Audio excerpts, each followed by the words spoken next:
Iran और Israel की टक्कर और बढ़ेगी या नहीं, इसका फैसला पुतिन के हाथों में नजर आ रहा है। डोनाल्ड ट्रंप तो इजराइल से बहुत ज्यादा खफा हैं, लेकिन ईरान को रूस से कई बड़े हथियार मिल सकते हैं। ईरान के विदेश मंत्री से मुलाकात के बाद पुतिन ने अपनी एक ऐसी मिसाइल का जिक्र किया है जिससे अमेरिका और नेटो बहुत ज्यादा घबराते हैं। इजराइल के बैगल शेवा में हुआ मिसाइल अटैक, देखिए इस हमले की चर्चा पूरी दुनिया में हो रही है।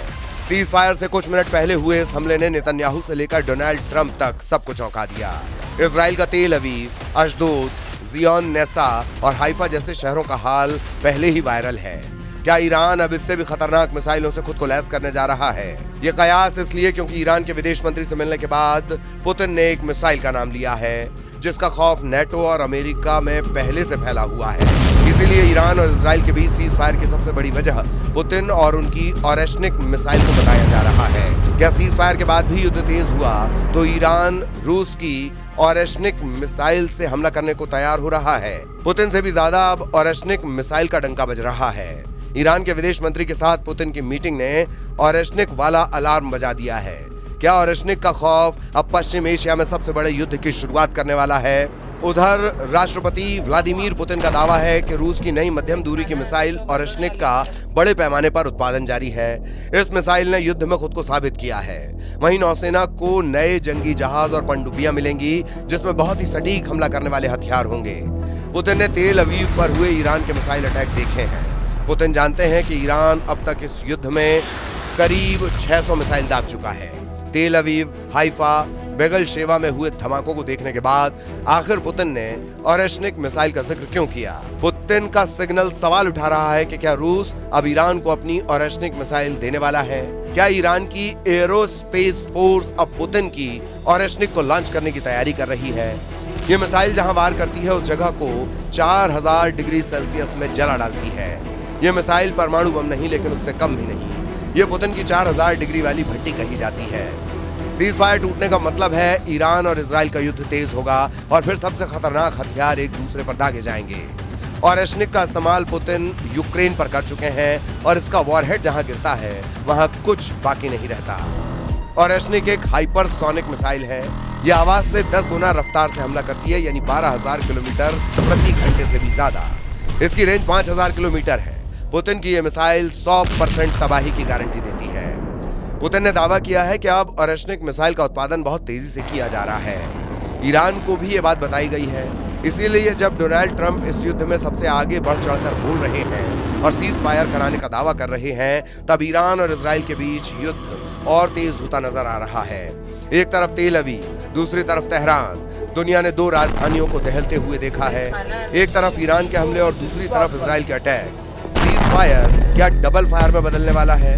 इजराइल में कहां धमाका होगा? कौन सी मिसाइल गिरने वाली है? इसे लेकर इजराइल का मिसाइल ट्रैकिंग रडार सिस्टम अब एक बड़े शून्य में जाता हुआ नजर आ रहा है, क्योंकि ईरान ने अपनी सबसे खतरनाक मिसाइल से इजराइल को दहलाया है। इजराइल का दावा है कि ईरान ने हाल ही में 4 तरह की मिसाइल फायर की। इसमें सबसे खतरनाक फताह 1 और खैबर शिकर मिसाइल शामिल है। इसमें कद्र और इमाद मिसाइल भी शामिल है। फताह हाइपरसोनिक मिसाइल की रेंज 1400 किलोमीटर है।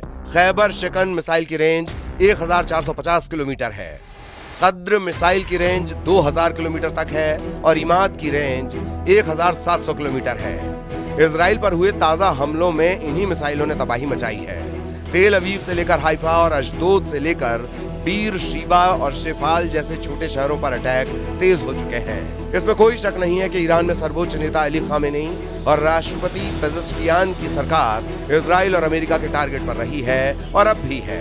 ट्रंप सोशल मीडिया पर पोस्ट कर चुके हैं कि अगर ईरान की मौजूदा सरकार मेक ईरान ग्रेट अगेन नहीं कर सकती तो उसे क्यों नहीं बदल जाना चाहिए। मतलब साफ है कि डोनाल्ड ट्रंप ने चुनाव जीतने के लिए अमेरिका में मांगा फार्मूला अपनाया है और अब वो ईरान में मीगा फार्मूला लागू करना चाहते हैं।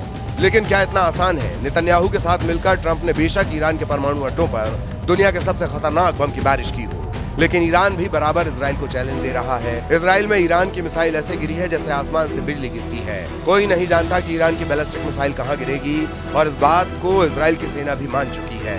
इजराइल की सेना ने कहा है कि हाइफा पर मिसाइल अटैक के दौरान सायरन इसलिए नहीं बजा क्योंकि उसके डिफेंस सिस्टम में तकनीकी दिक्कत थी, बल्कि उनका सिस्टम ईरान की मिसाइल का पता लगाने में नाकाम रहा।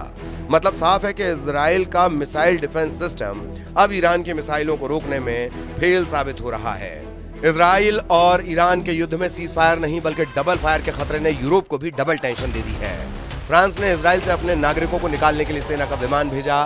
पहले ग्रुप में 160 फ्रांसीसी नागरिकों को वापस पेरिस ले जाया गया। इजराइल में फ्रांस के करीब 2.5 लाख नागरिक रहते हैं, जबकि काउंसलर लिस्ट में 1 लाख फ्रांसीसी नागरिकों के नाम है।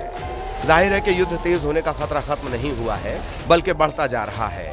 रूस के विदेश मंत्री भी मान रहे हैं कि सीज फायर के बाद डबल फायर के हालात बन चुके हैं। रूस के विदेश मंत्री का कहना है कि हम इस समझौते का स्वागत तभी करेंगे जब इस पर अमल होगा, लेकिन इसकी घोषणा के बाद इजराइल और ईरान के बीच हमलों की खबर आने लगी। इजराइल और ईरान के युद्ध में ताजा हमले बता रहे हैं कि दोनों की सेनाएं अपनी रणनीति बदल रही हैं। इजराइल में 48 घंटों के अंदर मिसाइल तो कम गिरी, लेकिन उनकी कामयाबी का रेट नेतन्याहू और उनकी सेना के हौसले पस्त कर सकता है। खामेनेई का फोकस इस वक्त इजराइल पर है, क्योंकि अमेरिका ने एक तरह से अब इस युद्ध से खुद को अलग कर लिया है। ईरान ने कतर पर मिसाइल दागकर अमेरिका से बदला लेने का ऐलान किया और फिर इजराइल पर अपनी मिसाइलें तान ली हैं। अगर ईरान को रूस से ओरेशनिक मिसाइल मिलती है तो ये नेतन्याहू के लिए बहुत बुरी खबर मानी जाएगी, क्योंकि ट्रंप के सख्त शब्द बता रहे हैं कि वो इजराइल के तेवर से खुश नहीं है। सीज फायर से पहले भी और सीज फायर के ऐलान के बाद भी ईरान और इजराइल में तनाव बरकरार है। इजराइल के शहरों पर किसी भी वक्त अटैक का सायरन बजने लग सकता है। हाइफा से लेकर तेल अवीव में ऐसे सायरन साबित करते हैं कि ईरान के मिसाइल हमलों को लेकर इजराइल लगातार एक्टिव है। लोग फौरन करीब के शेल्टर में पनाह लेते हैं। अंडरग्राउंड मेट्रो स्टेशन ऐसी सबसे बड़ी जगह बन चुकी है जहां ज्यादा से ज्यादा लोग फौरन छुपने के लिए पहुंच जाते हैं। इसलिए अगले 24 घंटे ईरान और इजराइल के युद्ध को लेकर बहुत गंभीर होने जा रहे हैं। ईरान और इजराइल दोनों इसकी बार बार गारंटी दे रहे हैं, लेकिन अमेरिका ने इस युद्ध से किनारा कर लिया है, जबकि पुतिन ने ओरेशनिक मिसाइल का जिक्र करके बता दिया है कि ईरान अकेला नहीं है।